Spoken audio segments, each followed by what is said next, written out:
أعوذ بالله من الشيطان الرجيم بسم الله الرحمن الرحيم وبه نستعين الحمد لله رب العالمين وصلى الله على محمد وآله الطيبين. Alhamdulillah, we've been blessed together again and talk about important items and really try to turn the tide in the bureaucracy of Shaitan. Shaitan likes to preach partial truths, and he preaches partial truths in the family unit, and it prevents individuals in that family unit from looking at the whole truth. And in doing that, they fall the same way Shaitan fell. Today, keeping the dars brief, I would just like to point out a few very important reminders, and inshallah, open one or two of them. You see, there are projections that perhaps humans have changed. The humans of the past and the humans of today perhaps are different individuals. The humans of the past perhaps were unique in some way, or the humans now perhaps might be unique in another way. The reality of the situation is that the appearance of humans might have changed, but the innate reality of humans has not. If you look at the very first and foundational issue in a family unit, it is an issue between two brothers that's presented. Okay? Habil and Qabil. And that particular issue is related to a foundational need called value. One of the brothers feels that they're undervalued by a beloved, in that particular case, God. And then he perceives that the other brother is overvalued unjustly by then said God. And then that particular uh, act transpires which should never have transpired. In a similar manner, you see that throughout history, whether it be the story of Shaitan, uh, asking for to be valued basically in a unique way by Allah subhanahu wa ta'ala. You made me from fire, you made him from clay. Another way, pleading to Allah, value me the way I want to be valued. This particular demand of wanting recognition, wanting value, is something innate. Our open enemy Shaitan had it, and that's why Allah introduced him as our open enemy, because this particular demand is innate to mankind. If you look at any family relationship, the primary concern, the primary grievance, whatever the appearance may be, boils down to one fundamental idea, which is that I don't feel valued by whoever the other recipient might be of that particular relationship. So, for example, a wife might tell her husband, I don't feel you value me. A husband might tell a wife, I don't feel you value me. Kids to parents that way, parents to kids that way, and so on and so forth. This demand is unique. This demand of value is also then linked to the one doing that particular demand. So the demanding is an action associated with the demander, and hence it takes on certain specifics from the demander. Okay? As a position in any particular role, you crave and need to be valued. Okay, I understand that. Shaitan comes and tries to put a partial reality to that and says, look at the areas where you're not valued and in the ways you're not valued in. And use that to project now an understanding for yourself that you are entirely not valuable to that particular person. You see, the modality in which value is prescribed and described and displayed is different for each individual. How we display value is innately different. And if we get bogged down in looking out for displays of value only in mannerisms which are our preferences, our likes, we're setting ourselves up for a trap. Because then we might make a judgment with regards to value without necessarily seeing that. Perhaps there's data to counteract that judgment. The value isn't the problem. Our recognition of its displays might be. Okay? So Shaitan gets us bogged down in partial realities. Look, value is not displayed to you in this specific way. True. But then he tries to sell you on this idea that you are not valuable entirely. Not true. With the partial reality, he invites you to slip the way he slipped. He slipped in this particular way. True that he was not valued as the one that everybody was doing sajda towards. True. right? But being a recipient of a command from Allah subhanahu wa ta'ala was a great value showed to him by his Rabb, his creator. And for an individual who's gained Allah, what could he possibly lose? And for those individuals who've lost Allah, what could they possibly gain? The reality comes down to this idea of demand, the demand of value. And it's innately tied to the demander. So, individuals who have certain needs that were not met before now, they might have perceptions of needs that were not met before now, all of a sudden end up demanding that. You see the thirsty demand for water, the hungry demand for food.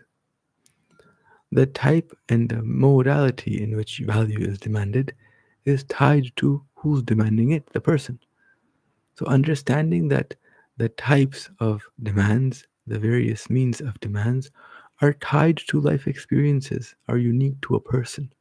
So, if I see that my spouse or my child is demanding value in a particular way, and when I aim to provide that, Shaitan might come to me and say, well, why do they get to be a snowflake? Why is it the case that you have to provide that particular demand to them in the way they like it? Why can't they just open their eyes to see the way that you provide value in your own way? You see that? Tries to get you bogged down in a partial reality. By hiding their reasons which kind of substantiate, validate, bring to display really why they're looking for value in that particular way. So, individuals growing in a particular way might have some needs that were not met, and those particular needs are the very things that they yell and scream for, demand. Okay. It is pivotal and important for us to not get bogged down in just the display of the value to match our spouse's request. And more than that, more imperative than that, and actually innately important, is to ensure that we're looking at that particular need and responding to it, not getting bogged down in the display. It's not about my version of the display and your version of the display. It's about the display of the fact that you are my ni'mal aun ala ta'atillah. You are my uh, pipeline by which Allah subhanahu wa ta'ala has provided me my existential need of life and water and love and so on and so forth. See that? Depending on the relationship you have, father, child, mother, child, well, you're the pipeline by which Allah provided me life. See that? Husband, wife, we're the pipeline by which Allah provided me security and comfort. All of a sudden, you recognize that it doesn't end up becoming about me and you and my display and your display and so on and so forth. Yes, those are important. How we say that thing is important.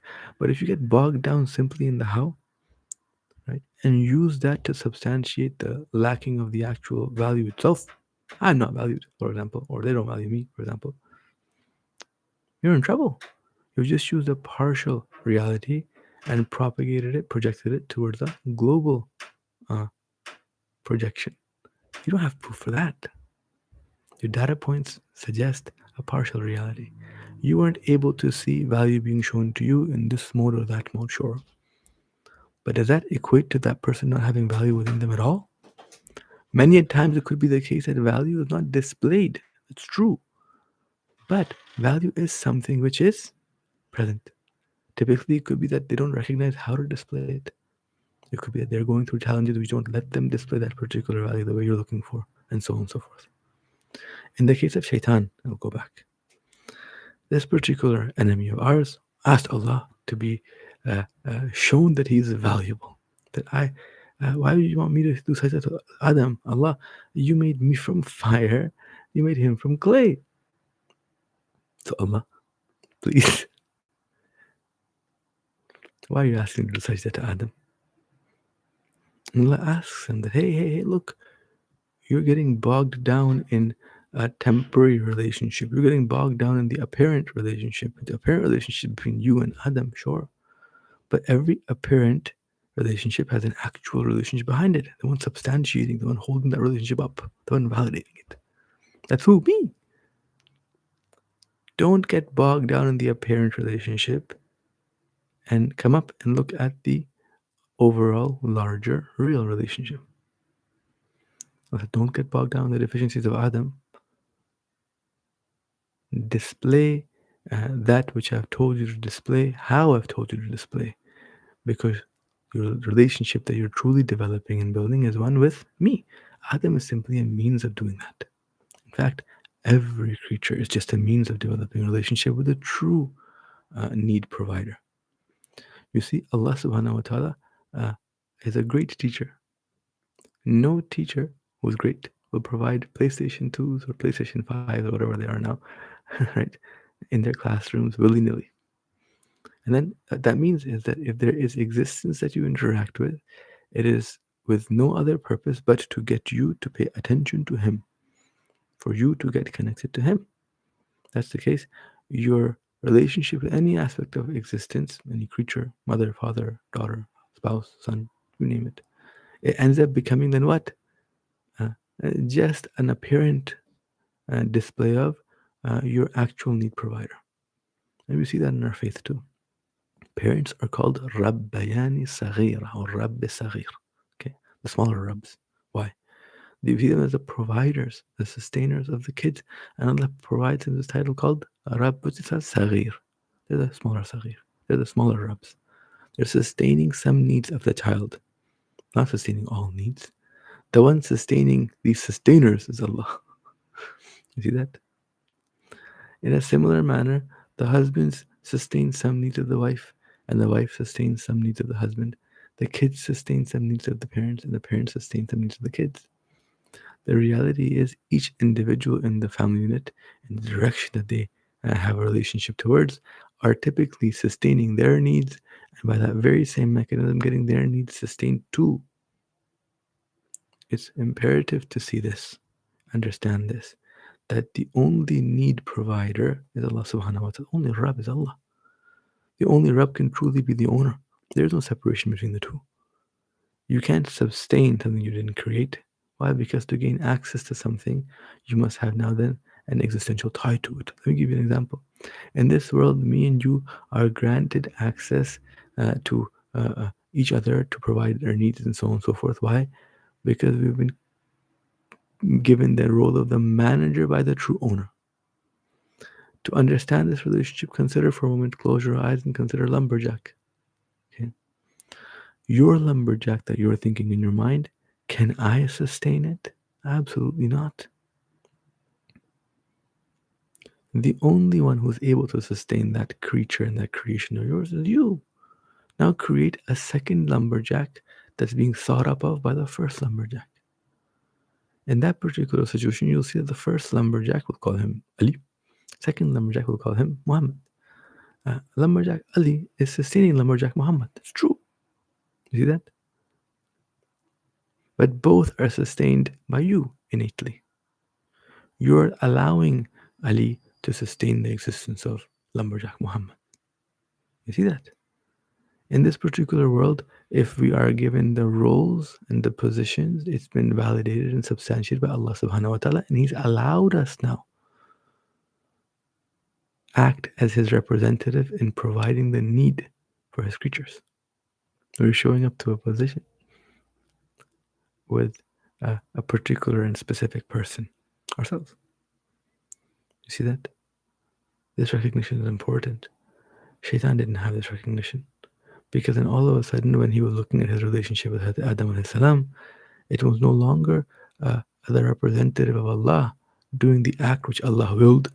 It became the pharaonic eye, Shaytan, doing that which Shaytan wanted. This is extremely important to understand. This does not negate the concept of uh, uh, uh, trying to manage and attune to the languages in which we display and want to display and wish for value to be displayed in. All it suggests is that, listen, um, don't get bogged down in simply the display. Sometimes a display is not present because of a deficiency in a need in either you or them. Either they don't know how to display that particular way of giving value, or perhaps the ways when they're trying, some sort of deviation or deviances in your end might not be letting you see that particular value. So I'll give an example. Go to husband, wife. Say, okay, husband, what's your wife's language in which she likes to be displayed value? She likes to be displayed value in acts of service. Okay, great. Husband, do you display acts of service? Like, yes, Sayed, I display lots of acts of service. Look, I go to work. I make sure there's money in the bank. I do this and that, and so on and so forth. Okay, great. Wife, sister, your husband is saying that he displays acts of service. First of all, is acts of service your love language? You're like, of course it is. Yes, it is. My husband knows that. Okay, alhamdulillah, sister. Question, does your husband display acts of service? Said, only the way he wants to, not the way I want to. Okay. You see that particular dynamic? This is an important dynamic to understand. The husband is saying, I'm providing value in the way I think you want it to be seen. He wants to because he wants to love his wife and innate love inside is coming out. A wife also is saying that, wait a second, I'm not saying you do nothing. I'm saying you don't do anything for me the way I want it done. Basically, you choose the way you want to display value. It's like you're checking a box off. You're not necessarily looking out for I want. You're doing what you want. See that? It's a unique tango individuals will find themselves in. It's imperative and important to understand. Very, very important to understand. It's never a simple black and white scenario. It's not. The entire game that Shaytan plays here is to bog both sides down in the deficiencies of the other. The husband will be left feeling unappreciated, even though he's trying so hard. And the wife will be left undervalued because she's asking for just for basic stuff. Oftentimes, it comes down to the communication of values. The wife never took time to explain and um, assist their spouse in figuring out that it's true they like to get acts of service, but certain acts of service has a greater ROI. You see, for example, in certain cases, and this made up example that I'm working with, perhaps a wife is an individual who always had to do the dishes at home when she was growing up. And now, all of a sudden, the one thing she hates is doing the dishes. Okay? She has a really horrible relationship with that. Husband could change all the diapers he wants, mow the lawn, do the laundry. All of that in terms of ROI and the effort the husband is putting in and the return on investment, the value the wife is feeling, okay, is peanuts compared to now this person specific need stemming from experiences of dishes getting cleaned. Wife hates doing the dishes, and she's looking for assistance there. That's where she wants the value should be shown. Uh, the husband might come here and be looking at it in this particular way. If I do that, because Shaitan's playing that devil, his own role, right? The devil advocate. Shaitan is the advocate for himself, so he comes to both sides and he tries to play this role. He tells the husband, "Hey, look! If you do the dishes and she's asking, she's controlling you." The wife will come and say, "Look!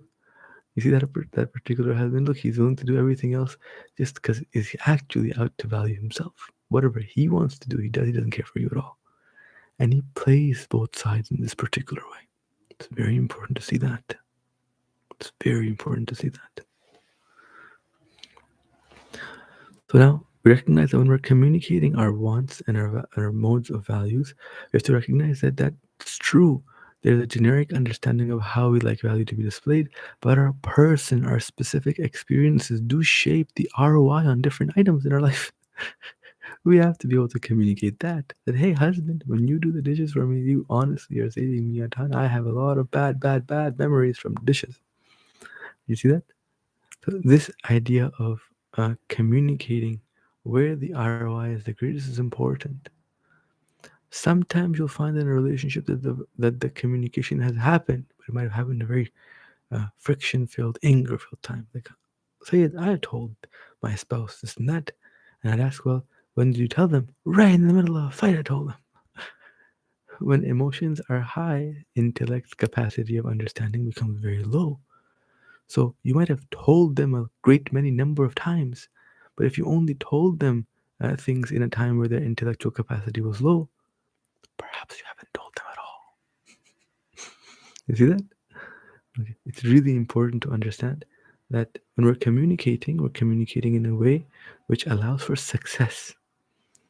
So Ideally speaking, we should recognize that ROI, return on investment, of what our partner invests and the return we end up feeling in our hearts. It's unique to each person, to each specific marriage, and so on and so forth.